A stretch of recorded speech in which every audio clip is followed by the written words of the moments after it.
šeštadienį turėjo lyti anot sinoptikų nuo pat ryto iki vakaro.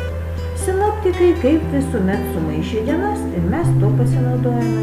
Spontaninė išvyka į Birštoną. Pasigrožėti rudeniu, pailsėti nuo rutinos.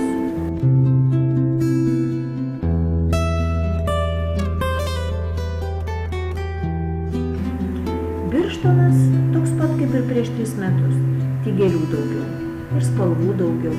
Natūralu, tuomet jau buvome kovo mėnesį.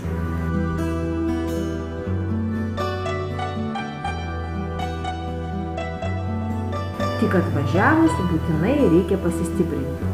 Kokia išvyka be sumuštinio su karšta arbata. Saulius dar ir nakvoti mašinoje siūlė. Išvakarėse praūžė rudeninė audra. Padariniai buvo akivaizdus ir visame kelyje, ir Birštone.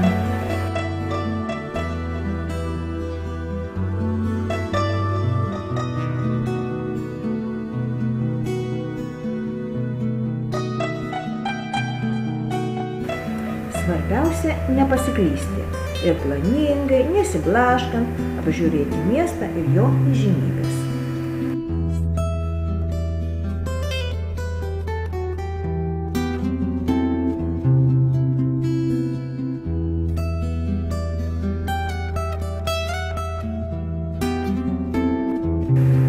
Pirmiausia, mūsų dėmesį patraukė Piliakalnis, arba kitaip Gedimino kalnas, nuo kurio atsivėrė nepakartojamas rudeninis peizažas.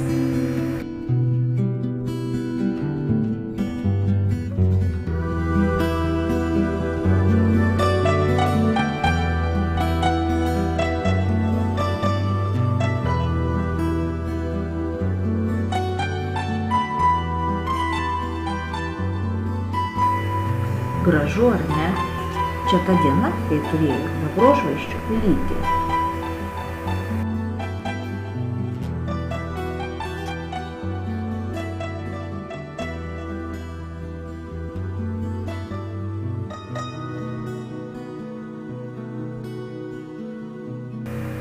Po to buvo bandymas nuo to kalno nulipti.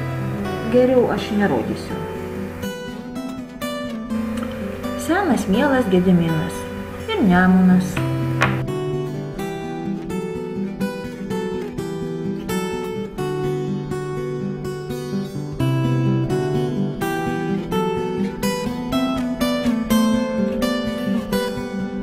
O štai netikėtas senovinis reliktas, keltas per Nemuną, laiveliu.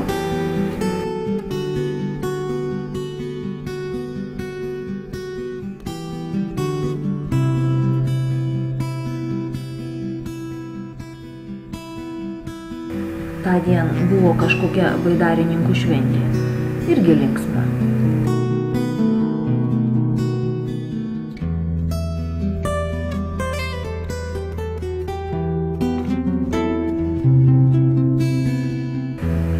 Mums papasakojo, kad sekmadieniais po Nemuną plukdo garlaivis Vytenis.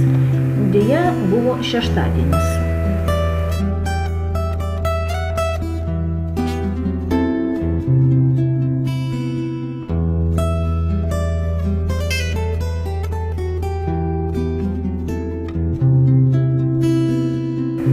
Ir mes atradome nuostabų skulptūrų parką.